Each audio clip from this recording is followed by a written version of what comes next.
co-president of the League of Women Voters, Wichita Metro.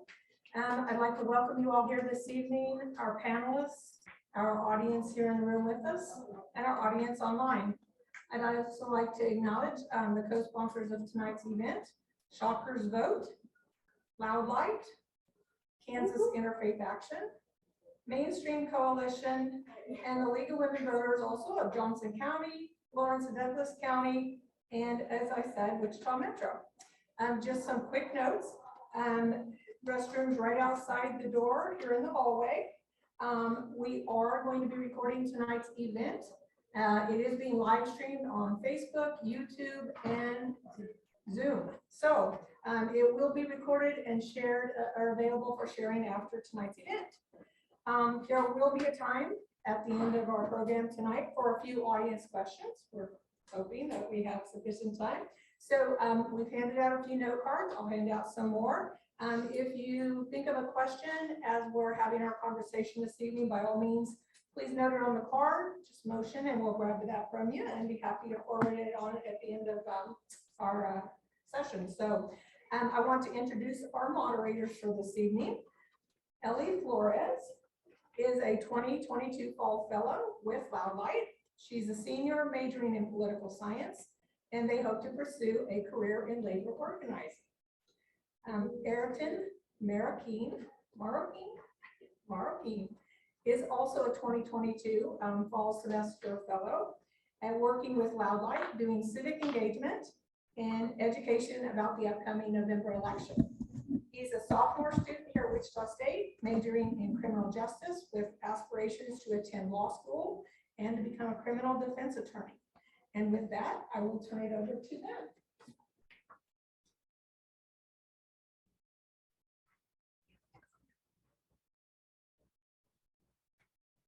Hello, everyone. Thank you for joining us. I'm just going to go over what we're here for. And,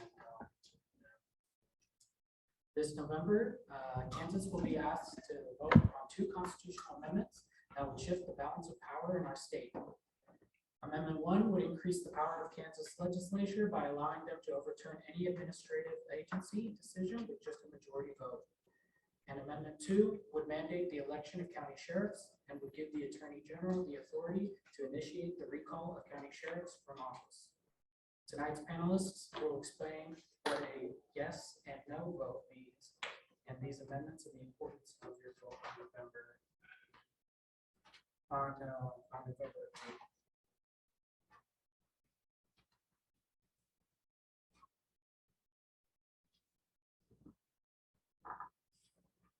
So our panelists for tonight are going to be Dr. Neal Allen. He is a chair and associate professor of political science at Wichita State University.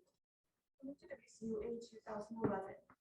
He studies and writes on American politics, Kansas politics, and the politics of race, with work published in scholarly journals and journalistic outlets including the Dallas Morning News, Kansas City Star, and the Wichita Eagle.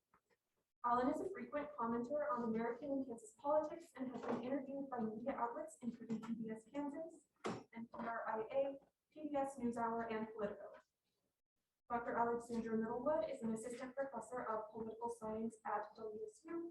Her areas of expertise include public opinion, political behavior, gun politics, and gender. Contributing columnist for Insight Kansas, a policy fellow at the Document Institute of Public Affairs at Fort Hays State University, and contributes to the annual Kansas Speaks Public Opinion Survey, as well as is the president of the Great Plains Political Science Association.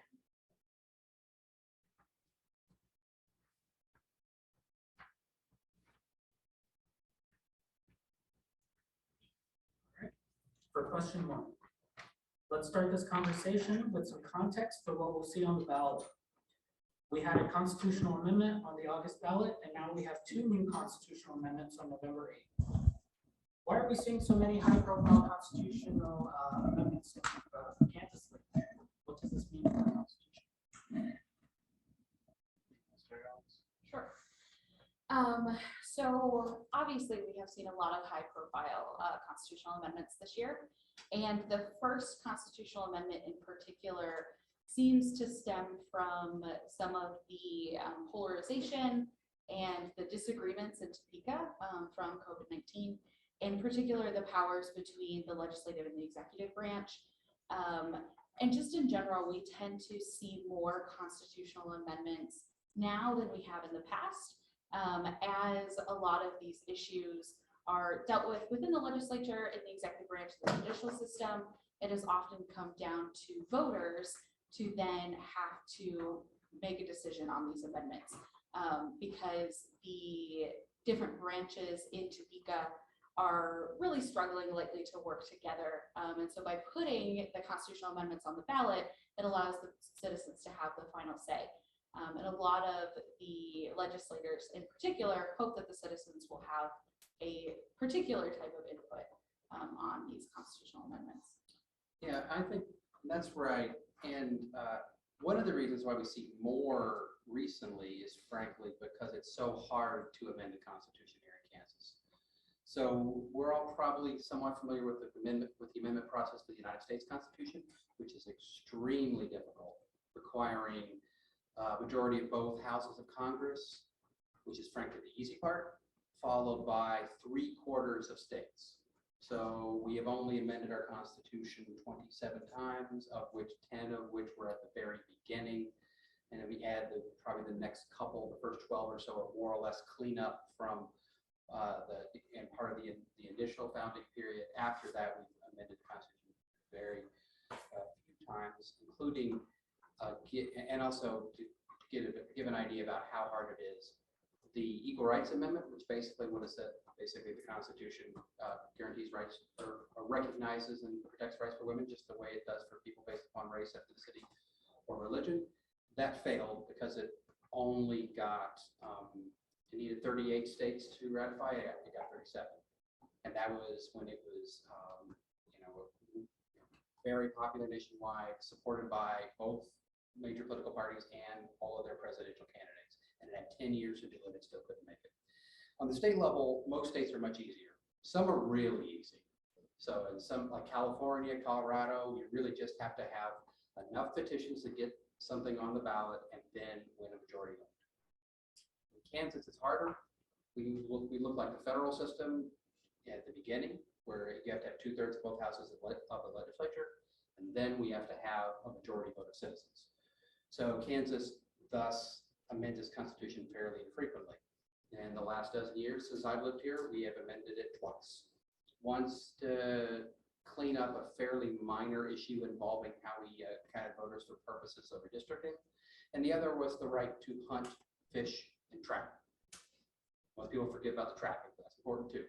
That passed like 80-something to 13% or something. And also that one really was not that important because the right to hunt and fish is not under threat here in Kansas. Now these that are happening now are, I think, partly because of polarization and also just frankly because of certain parts of the state government right now being controlled by people who are further left than certainly the legislature. Most importantly, that's a state Supreme Court, which has an abortion decision, which is not what the legislature would want. And so we had an amendment vote in August. And also the way our system works and the way our voters also tend to behave is that you only get an amendment on the ballot if the Republicans want it, because the Republicans control the state legislature. And that's because that's who Kansas vote for. So now with the two we have right now to vote in the election that technically is next Tuesday, although probably some people in the room have already voted. Early voting started here in Sedgwick County yesterday. There's one, the second one is about sheriffs that we'll talk about that has to do with a particular controversy involving sheriffs in Johnson County, and also is in some ways basically locking in the current system so the counties can't change it. I think, frankly, the more important one, especially involving public policy, is the legislative veto that we'll talk about in a minute. But that comes out particularly because we have a Democratic governor, Republican legislature, and COVID put stress on all parts of our government and showed the way that executive power could be used in a way that the legislature didn't want. And so I think that's why we're seeing it. What I worry about is that these particular two amendments are, I think, difficult to understand and also involve issues of process that I think is very difficult for the average voter, and frankly, those of us that would consider ourselves professionals to really understand what it is we're trying to vote on. So I think think we're probably good to go on amendment 1.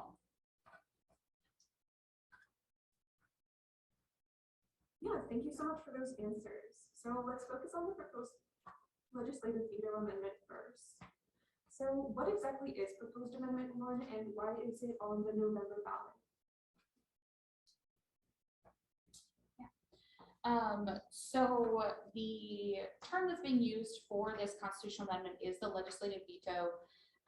The new section that it would add specifically says that the legislature by law has authorized any officer or agency within the executive branch to adopt rules and regulations that have the force and effect of law.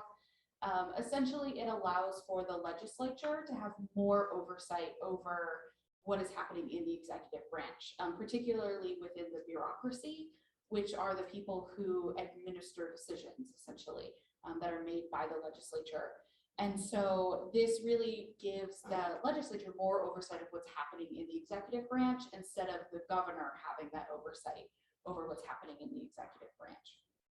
Right. And something like 13 states have legislative vetoes. The federal government doesn't. There was an attempt to put one into statute back in, I think, the 60s, and there was a case in the late 70s where the U.S. Supreme Court struck that down under the federal Constitution. Alex did a good job there talking about the basic structure of it. That when you think about veto, you normally think of a governor, and we have the governor as a pretty powerful veto here in Kansas. So the governor can block any legislation that passes the legislature. The legislature can override that veto, but it is difficult. That requires a 2/3 majority instead of a simple majority. And that can be very important here in Kansas in modern times, because while Republicans have always had a majority of the legislature, and they will until something really strange happens, but I think we'll all be dead at that point. But Democrats often have around a third.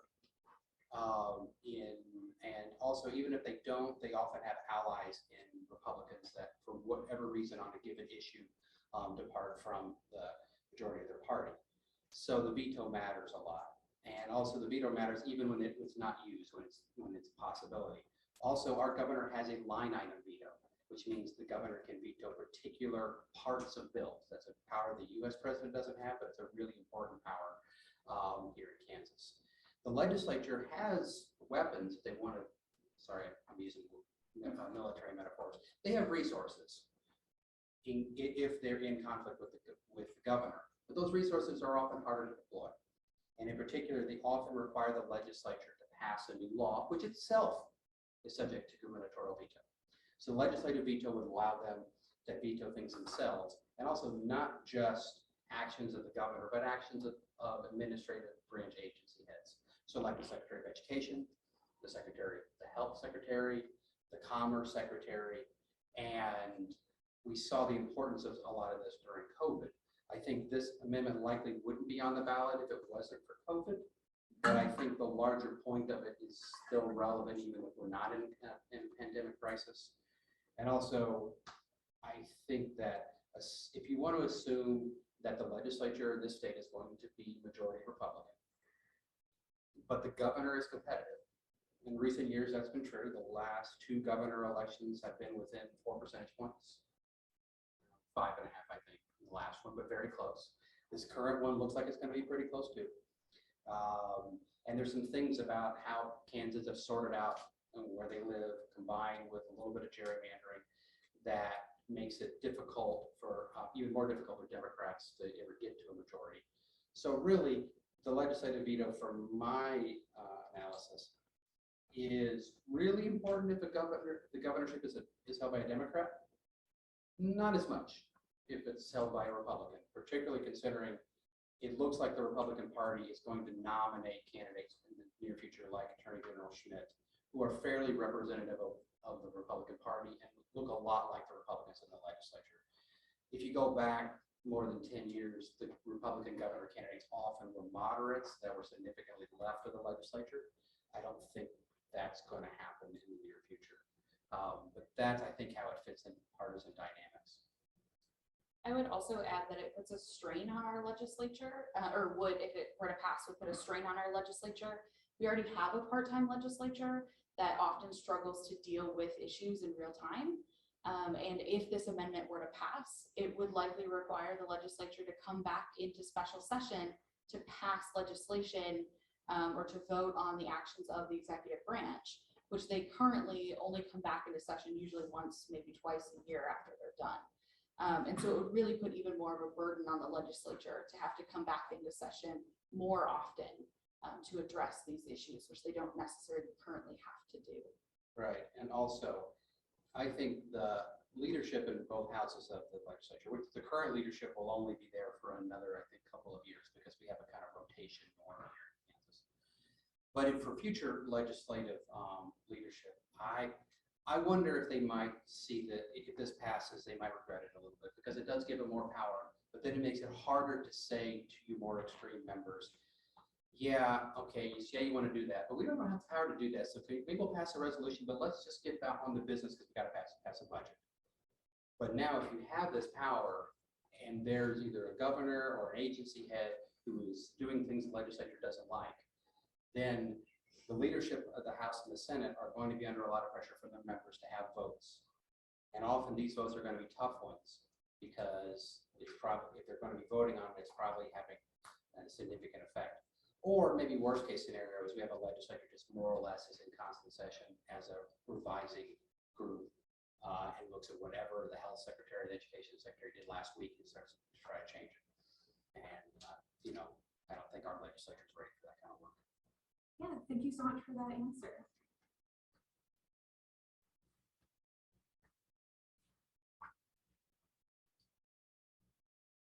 All right, moving on. What is the existing constitutional relationship between the legislature and the executive branch and agencies? What does that balance of power currently look like in practice? So we have a pretty typical power structure between the legislature and the executive. It mirrors the federal system for the most part, with the exception of the line item veto that Neal mentioned earlier. But bills are passed in the legislature. They then go to the governor's desk to be signed or for a veto.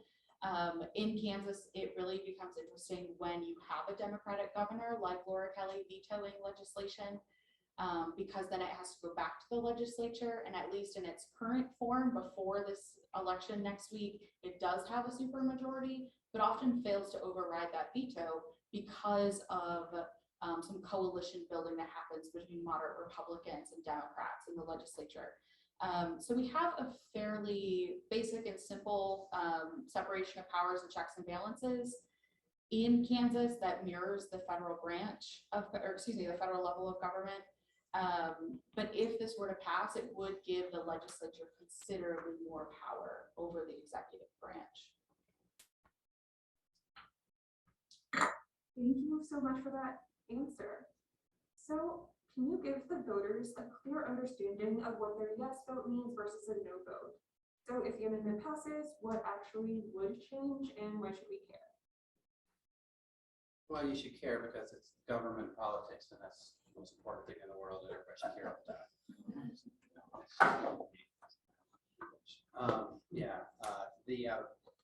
I think the simple way to think of it is Amendment 1, voting yes gives the legislature more power, the governor less. Voting no gives the governor more power, the legislature less, or at least keeps things status quo. And probably there will be, I think, voting yes will add to complexity in Topeka, which isn't always a bad thing.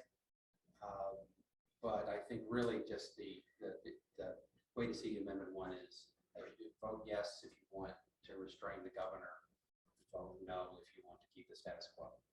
Yeah, thank you so much.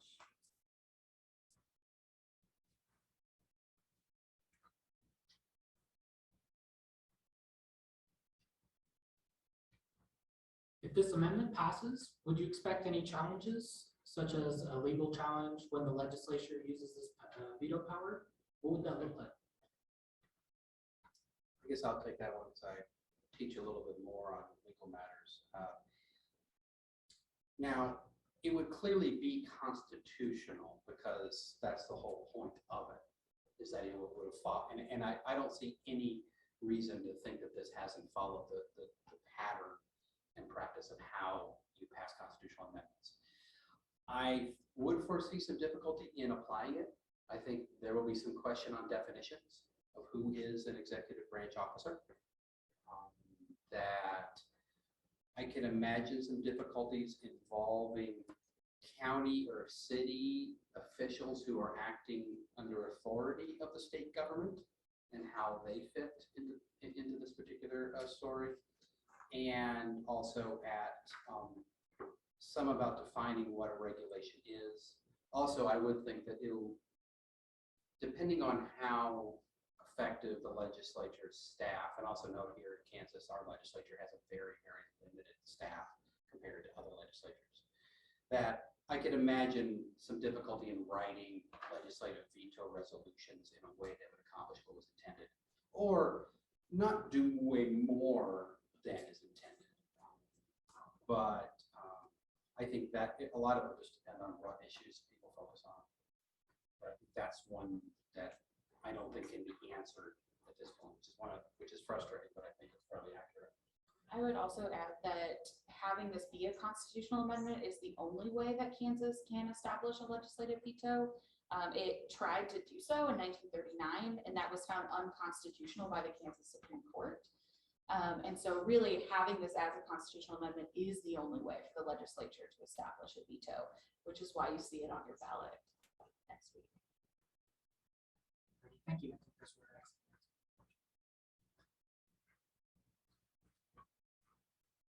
Okay, so let's turn our attention to the second proposed amendment now. So what exactly is the Sheriff Constitutional Amendment and why is it on the November 8th ballot? So I'll start with what it is. So this constitutional amendment, which is Amendment 2, requires the election of a county sheriff in counties that have not already abolished the sheriff, which is only one county. And it specifies that the sheriff must be elected in counties for a term of 4 years. So it essentially says that counties have no choice but to elect their sheriffs unless they've already abolished that position. If they were to bring that position back in the future, they would have to be elected. But some of the more tricky language about this ballot is about removing the county sheriff. It also changes how the sheriff can be removed. And it can only be involuntarily removed from office by a recall election or by the state's attorney general, but not by the county's local district attorney. So it changes the way that sheriffs are chosen, but also how they can be involuntarily removed from office. Right, and to give some factual background on where we are now, in Kansas we have 105 counties, 104 of them elect their sheriff. The only one that doesn't is Riley County, which is in the north central part of the state or northeast, depending on how you count it. It includes the city of Manhattan, and that's where Kansas State University is. It's not where Fort Riley is, that's not technically next door, I think, in the next county, but a lot of people who are part of that particular employer community, Riley County as well. There they have an appointed sheriff, so the way they pick their sheriffs is similar to how we pick police chiefs in most cities, which so here in Wichita is a good example. We have a city, we have a city government. That government has a city council made up of 6 council people and 1 mayor. That's kind of like an at-large member. And they technically devolve their power to the city manager. The city manager here in Wichita recently selected a police chief candidate. That candidate then, who is now Chief Sullivan, was then presented to the city council, and they decided to appoint that person the same way they appointed the director of the Parks Department, for example. Riley County decided to move in that direction for the county sheriff. Yeah, thank you so much for that answer, but for the sake of time, Sure. we're going to have to move on. Thank you so much.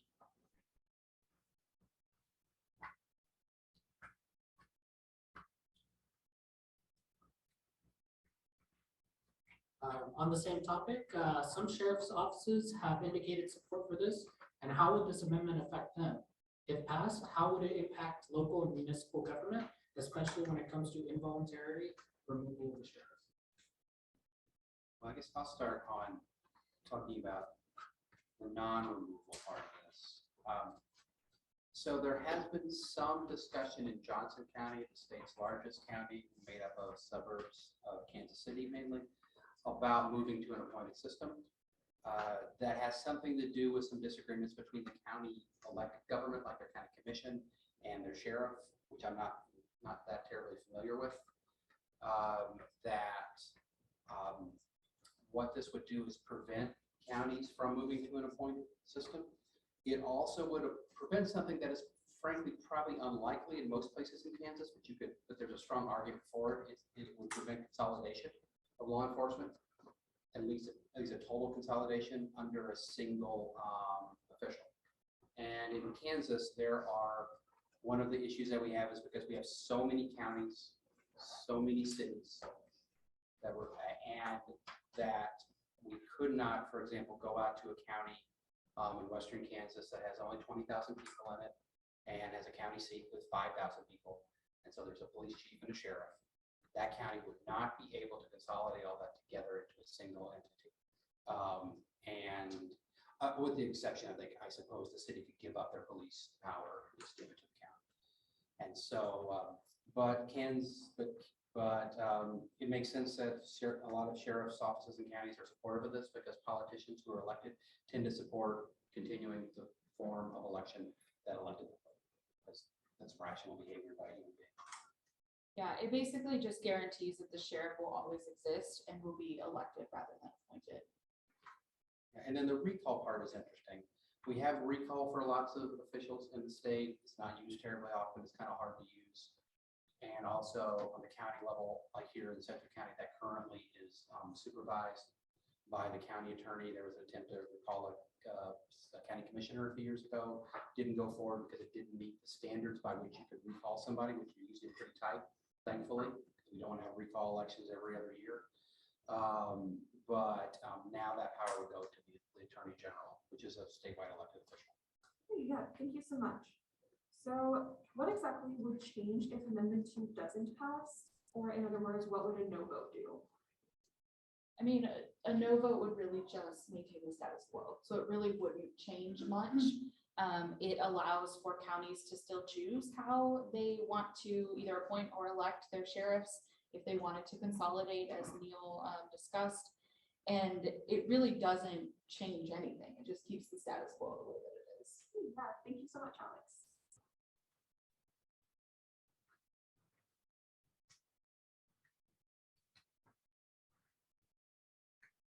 We're going to go to audience Q&A after this next set of questions. So if you have any questions, please use your index card to submit those. You can use those, you can give those to one of the volunteers in the room or raise your hand if you need a card. If you're watching this online, please send your questions in using the Q&A feature on Zoom. To the question, we're going to get a little bit more local now. In Wichita School District 259, we have an issue on the ballot to change how our school district representatives are elected. How are they currently elected, and what is the proposed change? Sure. So also, I'll take this one partly because I happen to be a voter and a parent of, I'm a voter in Wichita School District, and also I have 2 children who currently are students in Wichita School District. That school districts are elected in a whole bunch of different ways. Local communities get to decide. At-large elections are fairly common. So like next door to us to the east is the Andover School District, and they elect an at-large. So the school district has certain boundaries. You have a certain number of members of the school board. Everybody gets to vote on every seat. Now that has some benefits for simplicity, particularly because you don't have to draw districts and redistrict every 10 years. Some of the negative of that is it can reduce voting power of minorities, particularly racial minorities. And fully at-large elections have been very controversial and often been ruled unconstitutional depending on the place. In Wichita, we do something kind of halfway between. So we have 1 seat which is at-large, and so everybody gets to vote on that. Anybody can run.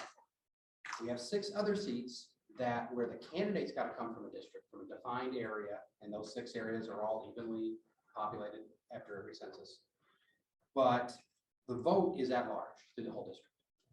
So what that does is it takes, for example, for a citizen who lives close to where we are right now, and we live this is in a neighborhood that's majority African American, it gives these citizens more power over the whole district, but less power to elect a member from their area. And in the last 2 elections, we've had this particular area that voted, that were there, the person who came from that district, that they've gotten a majority of the vote in their district, but still lost because they lost the majority of the vote in the whole electorate. And so I happen to be in favor of this one, partly because I think it's a little easier to understand. But also it will have the effect of reducing, at least, maybe not slightly, but reducing some the voting power of racial minorities and people who live in the center part of the district over district elections in general. But the current board decided to move to this particular system. But a lot of the question is, how much do you value local control as opposed to district-wide influence? And similar to the constitutional amendments as well, a no vote on this would maintain the status quo and not change anything from the system that we currently have. And also, either the current system or the proposed change still makes it so that every individual voter has the same influence as any of the other voters. So it's still one person, one vote, one value. It just happens to be divides a little bit on how that vote is translated into actual members of the board. Okay, yeah, I think that was a pretty thorough answer. Thank you so much for that. So where can we find more resources on all of these issues on Amendment 1, on Amendment 2, and the school board question? Well, I would be saying this even if this wasn't a League of Women Voters event. I would say the League of Women Voters. And also if we're talking about the school board issue that we just talked about, there would be the League of Women Voters Wichita Metro. Did I get it right? Thank you. That would be where you could look for that. Also, and so that would be the place I would go first. That I think also that there have been editorials in major newspapers in the state that I think have done a fairly good job of laying out the positives and negatives. And also one way to think of it is think, especially if you have knowledge of who your state legislator is or state legislators that you think are interesting or that are a positive or negative reference point for you. Just ask them how they voted or look up how they voted. They can give you an idea where you maybe could think about where or what you might think about voting. And I would encourage all voters not just to look up the ballot language, which itself can be fairly confusing, but to look up the different sides of what a yes vote and a no vote means and kind of just make sure that that fits with what you want to see either changed or not changed, as the case may be. And also, I don't anticipate there being deliberate misinformation through text message on these particular issues because I don't think they're quite high profile enough. But we need to be careful about that because we saw a lot of that happen around the August 2nd amendment vote. And we're starting to see that now over also polling place locations and things. And sadly, text messages are free. So people wanting to be confusing can do so. But like anything else, you got to do your own work. Yeah, thank you so much. Just so that you know, we mentioned at the beginning that we are somewhere in the middle. Questions by either note cards or show of hands. So if you have a question, by all means, please feel free. Absolutely, just please stand up, and if you would speak loud enough so that the mics can pick you up, and we'd love to hear from you. Certainly. So would the legislative veto have impact on regulatory review boards and their authority over the regulatory process? My understanding is yes. Yeah, part of the problem with any constitutional amendment is that the language is really vague and also confusing. And one of the things that Neal mentioned earlier is there's going to be a lot of hashing out of what actually is covered in this. But I would also agree that I think the answer is yes. Right. Although, like, the question I wouldn't have an answer to is like, what about agents? What about entities that are implementing what those boards decide. So like the Kansas Board of Regents is the governing body of Wichita State University, which Alex and I both work for. And they make all kinds of rules because it's their job, and we have enforced, and we in effect are enforcing those rules. During COVID, that was very important because they took positions that then either empowered or disempowered us making our own decisions. And so, yeah, and the other one that I think is really important would be the, I believe it's called the State Corporation Commission, which has regulatory authority over energy, and in particular, energy permitting fees and things like that. And you've seen a lot of that in others, and in other states, you've seen a lot of action in legislatures to try to reverse those decisions, particularly when they're against that of either oil and gas production or of residential or commercial real estate development. And so my guess is we'll probably see some pushing of that in the legislature. Although we should remember here, Kansas has got a part-time legislature. They make kind of more or less $20,000 a year, and most of them have other jobs and lives. So I don't think this is going to turn us into a California-style legislature that sits all the time and is trying to get in everybody's business all the time. But there will be avenues of influence that will open up that currently do not exist. It's likely going to keep our court system fairly busy as they figure out how it actually can be enforced. Or it could be the legislature just won't use it very often as well. I don't think we have a real good idea what it's going to look like. On the constitutional amendments about sheriffs, you talked about how difficult it is for a recall vote to happen as the status quo currently is. How difficult would it be for something to rise to the occasion for the Attorney General to get involved if the yes vote wins? My understanding is that I'm being told to raise my voice, so I will raise the voice, which is very good. I'll try to take direction. My understanding is it would fit, I think, the current recall system where you have to have specific charges against the local official. What I'm not sure about is whether local jurisdictions, in this case counties, could create their own recall statutes. I would be quite worried if it's a general kind of recall system. That is there in other states, and to give an example, and I would say this is a negative, but some people might see it as a positive. And frankly, the people that the middle class white guys who created our Constitution were living in a world of like annual elections for almost all offices. And Colorado's gotten kind of close to that in some areas. So like there was a gun safety bill passed in 2013, if I remember it right. Immediately there were recall petitions going against two Democratic state senators that voted for it. They both were successful. Same people ran the next year in the regular election, and they both won. Partly because the electorate looks different in a off cycle recall election as opposed to a general election. And also, I mean, probably the worst case scenario is rural sheriffs, where you have people that, and when you have like particular grievances between property owners, families, things like that, and that will get into local politics. Not to say it isn't already, but also one note on issues of sheriff elections. That pretty much means a Republican election in almost all places in Kansas, because most of the sheriffs are partisan, and in most places, Republicans are the only party that wins elections. And even here in Sedgwick County, this county that for the governor race probably is about 50-50, an election that's happening next week.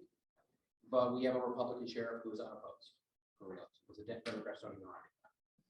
And so that's the kind of, and that's what the system we're locking in if we vote for Amendment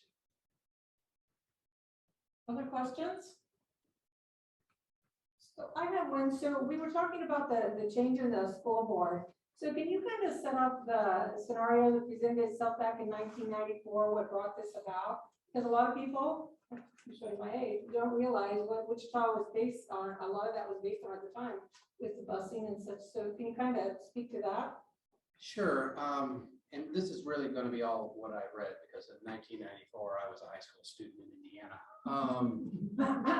Although in a place that looked, in a place that looked very similar to here, in the sense that, and there, like where I grew up, was a place that had massive growth in population starting about 1955.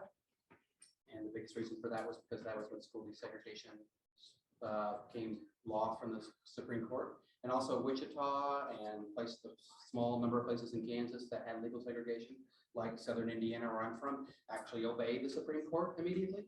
Unlike most places that had segregation, like in the South where they didn't, and they drug it out for 15 years sometimes. But Wichita is, like most cities, had issues with residential segregation. Those issues got worse whenever schools were integrated through the explicit drop. So first, saying that you could not have explicitly racialized schools, you could not have a school for non-whites anymore. And then also that whenever courts decided that just taking away legal segregation wasn't enough, then if you have a residential school system that's built upon a residentially segregated city based upon race, then you need to do more active things. And here that often meant busing. So moving kids from one part of town to another in order to achieve racial balance. This was very unpopular here, like it was pretty much everywhere, which is one of the reasons why we don't see it much anymore. Although if you look at school district boundaries in Wichita, they are drawn in a way that has the effect of getting more racial balance. And that's also, we have various magnet school kinds of things that also do that. So for example, my kid goes to East High School that is more racially mixed because there's an IB magnet there that draws kids from across the district. And so the school district in Wichita, like a lot of places, was, as my understanding, I think it moved from at-large elections to the current system because there were issues involving minority representation. And I think there now is at least an understanding that maybe that is working in the opposite direction. Although I do worry that this is a reaction to the elections that occurred last year. And that might not be the normal or the reoccurring pattern, particularly considering in the last election, those who were more socially conservative and culturally conservative were very well organized school board elections, which is something that usually doesn't happen, because usually very few people pay attention to school board elections, except often school teachers. And also, people on school boards are just saints because they make really important decisions with giant budgets, with almost with very little actual power, and they get no pay, and they get people constantly thinking that they are insert bad idea. And so just the more conflictual school board elections are, the less people want to run, and then the worse democracy we're going to have. But that's Neal's pro-public school rant for the day. Any other questions? I thought I'd ask a quick question, just really quick, before we wrap up. You mentioned near the beginning of the panel, specifically Dr. Allen, that some of these amendments probably wouldn't exist probably without things like the pandemic. Kind of on that same note, do you believe that these things are somewhat of an aftershock or an attempt to, let's say, opportunism from recent more polarized amendments because they don't receive the same. Well, Alex, I'll take a stab at this, and then you can see what you think about it. Now, as you can probably tell, I'm myself not in favor of these amendments.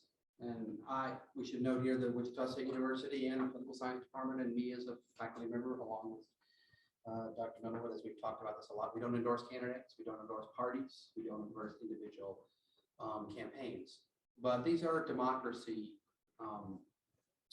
nonpartisan issues. There are arguments for all of these changes, no matter what party you're for or what candidate you're for. And I think that I think no matter what your position is, there will likely be positive things and negative things that would happen for many of these. But I think that, these ideas don't come about in a vacuum. There are other states that have laws like this, that governors, and particularly we're talking about the Amendment 1, governors can often be extraordinarily powerful. There can be governors that are elected because of unique circumstances that often don't represent their state that terribly well. I don't know if we've had that happen in Kansas, although I think if Governor Kelly loses by a large margin, it'll tell us that 2018 was in some ways a kind of freak accident involving who the Republican candidate was as a particular budget decisions that now have been mostly reversed. But I think that also, to do a little bit of a kind of intro political science, political history here, our Constitution in the United States on the federal level, which has more or less been copied at most on the state level, is designed in a way that assumes that politicians will follow the interest of their institution, and that the solution for Congress, for a legislature wanting too much power, is they're stopped by the executive. And the opposite is true in the reverse.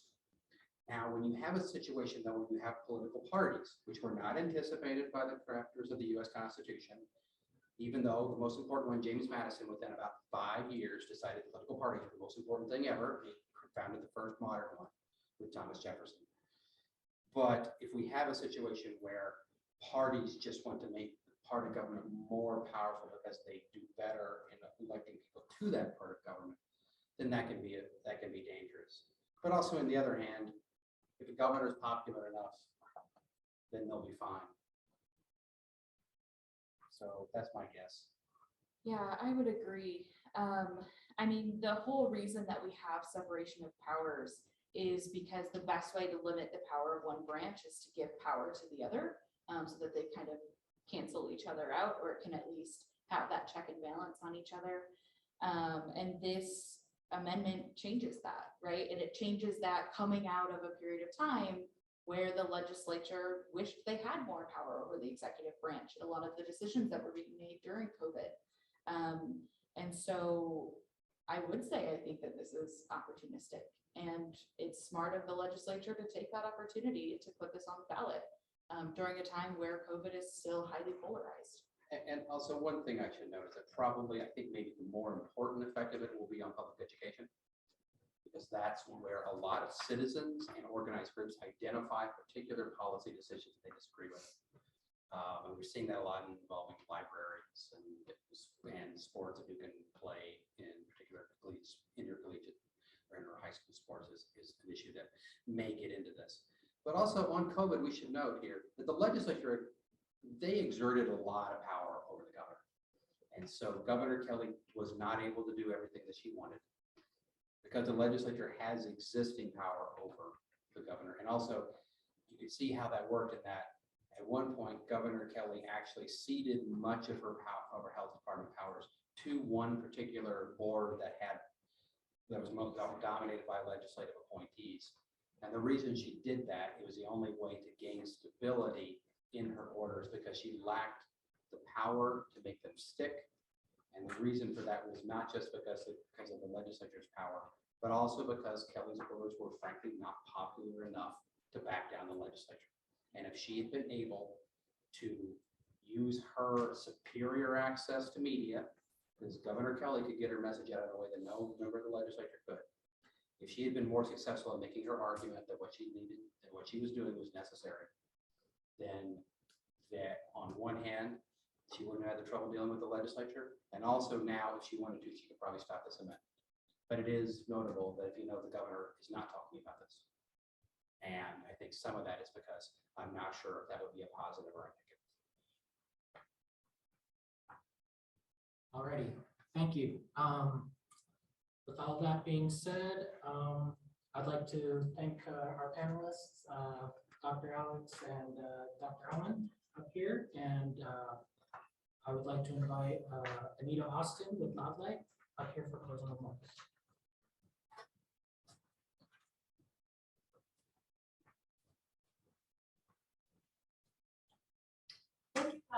for everyone who came to join us here in person, and for everyone who's watching us online.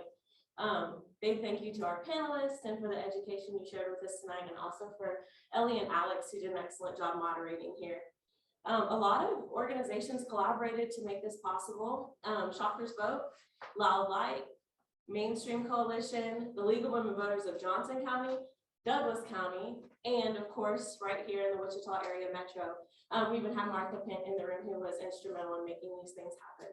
So I just want to thank everyone, but also remind you all of the election, which is next Tuesday, November the 8th. You can still early vote. If you have an advanced ballot at home, still make sure you return your advanced ballot and vote early if you can. And thank you all so much for being here. Have a good night.